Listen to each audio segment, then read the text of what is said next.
All right, Johnny Wonder here with GolfWRX.com. I'm here with world number one, Justin Rose. What's up, John? Justin? How you doing, bud? I'm doing great. We're at the Honma event.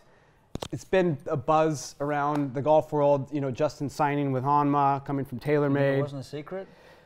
It was the worst kept secret in golf, but I think it made a lot of people curious, but also very excited that a company like this could land somebody like you. So let's just start there. Let's cut to the chase. Let's cut to the chase. So first off, I mean, the people on our website are going to ask, like, you know, taking all the business out of it, as a golf company, why Honma? Like, how did that, where did the attraction come from? Well, I think it's, for me, it was basically about, well, clearly having trust in the equipment first and foremost. You know, where the nuts and bolts of my set, that's the irons, right? I think that having seen Japanese irons in play for years and years and years on the PGA Tour, and you know, having 300 master craftsmen in Sakata, Japan, I knew I was going to get set clubs like I've never had before, you know, in terms of being able to have, you know, for it to be a collaborative process, to be involved in the look, the feel, and just make them feel like my own. That's kind of what really attracted me to it. Obviously, within the deal, there's elements of a bit more flexibility. You know, there's it's not like a 14 club and ball deal, like, you know, like tomorrow night, play a driver. Yeah, well, yeah, like, you know, most of these top brands, they require you to play all of their stuff and the ball that they produce, and that's it. So I felt like I was looking for, you know, there was, you know, for example, Patrick Reed, there was a lot of talk about him having all the sort of flexibility that he had. I feel like in some ways I've got the best of both worlds. I've got a brand that can support me, provide me the best equipment, but also give me a little bit of flexibility in areas of the bag to be able to find a special club or a putter or something that I love, and maybe even a ball, and not be tied into a ball. You know, I might use, you know, I'm going to continue to use a TaylorMade ball for the short term and see how that goes, and but I have the capability now to switch into anything I want that's going to suit my game, help me grow, improve my short game, whatever it may be. Right. I feel like I have the flexibility to be able to adapt, and that's the most important thing. So, you know, I think, yeah, just to basically cap it off, so I made the decision based upon those parameters, and the driver was a little bit the unknown, and I think that's what people would be like, well, you know, but you know, what about the woods? And TaylorMade have been the best wood company forever.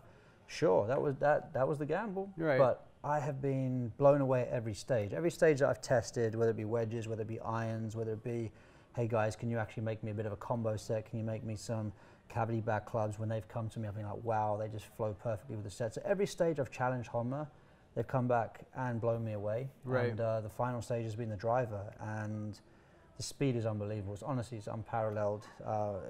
It's every time I think, okay, just fine. Speed is one thing. You know, it's got to be playable. You've got to hit fairways. Keep coming back to it 3-4 miles an hour faster. It's kind of hard to. Well, especially at your level, 3-4 miles an hour. Those are snowflakes, right? You're never going to find them. I mean, 3-4 miles an hour for a tour player is it's a big deal, because you guys are already maxed out already. Exactly. And it turns your head, you know. Right. And I was kind of assuming that I'd start the year very much with some of my old equipment and just make the easier changes first. So yeah, I'm in that kind of period right now where I'm trying not to change too much, but my head's keeps being turned really, you know, back towards the driver. So which is great news, you know. Right. Like I said, I've been really pleasantly surprised at every stage of testing. So, you know, the Honma makes their own golf shafts. So you're used to playing anywhere from a Matrix to a Tensei Orange, right? You had pretty consistent in the shaft part of your bag, but you are actually going to try one of their shafts in the driver, which I find kind of curious. So do I. Right. Yeah, absolutely. So do I. Wouldn't have thought it. I've tested the driver. Basically, everything's been made with a Tensei Orange, and then whatever happened with that part of the testing, they then came back and said, okay, well, we've made a low spin shaft here. We've also made a shaft that has a kind of the counterbalance feel of a Tensei Orange. And the Vizard actually feels, it's like it suits the head so much more than the Tensei Orange did. So just in testing, I'm going with what the ball's doing. Right. I don't have any preconceived ideas. In fact, I can't even tell you too much of the characteristics of that shaft, other than it's going far and pretty straight. Which is for you, because I've read stories, you're very meticulous. I mean, I would compare you to, and you've probably heard this comparison before, you're like Nick Faldo. You talk about your golf clubs, and this is how you, in relation to your equipment, you discuss your equipment like he does. You're meticulous like he is. Like when he puts it, even when he put a club down, you did it like Faldo did. You know, the things you're looking for are exactly the same. And, you know, whether it's one layer of tape or we're talking about the groove length, all those types of things. Yeah, you know, I love the detail.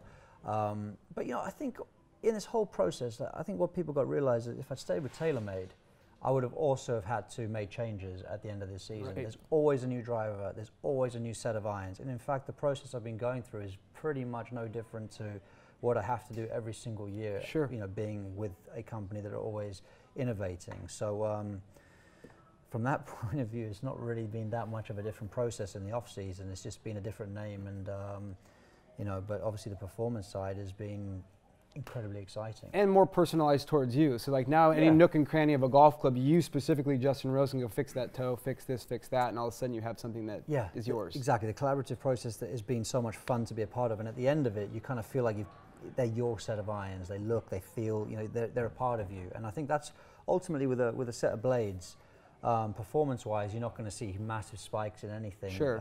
You're really just looking at feel, how it goes through the ground, making sure spin rates are good. Right.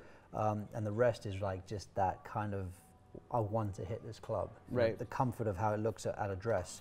Obviously, P790, all that type of stuff, there's technology there. And that I was curious to see if Honma could match too, but the TW, you know, the utility club that they have, it's been unbelievable, and kind of matching that as well, shot for shot. No, okay, so I have a couple more questions. I mean, in the irons and the blades that you're playing on the mix set, where is Justin Rose in those blades? Like, where specifically is your personality, is your eyes, your preferences? Like, if you put the club down, where are you? I'd say all in the toe. I wanted I think from my blades, I wanted a slightly longer, blade than what I was currently using with my Rose Proto or the 730. Which is actually a shorter blade. Which is quite a stubby little blade. Right. I wanted a slightly longer toe. And I also wanted a more pointed toe. Okay. So from the hosel up to the toe, I wanted a nice rise angle to a little point before it then rounds out. Like an old ram grind. Yeah, I've always liked that high pinch toe because it makes it feel to me like it's upright, even though it isn't. So the iron stands up. The reason I like that feel is because it makes me feel like I can be passive with my hands. When a club looks flat to me, I feel like I have to chase it with my right hand. Right. So that's just kind of interesting. Yeah, that's what the club's telling me when I look down at it. Okay, and then as far as your shafts, the components of your clubs, it looks like you're sticking with the KBS. You've been using them for a while.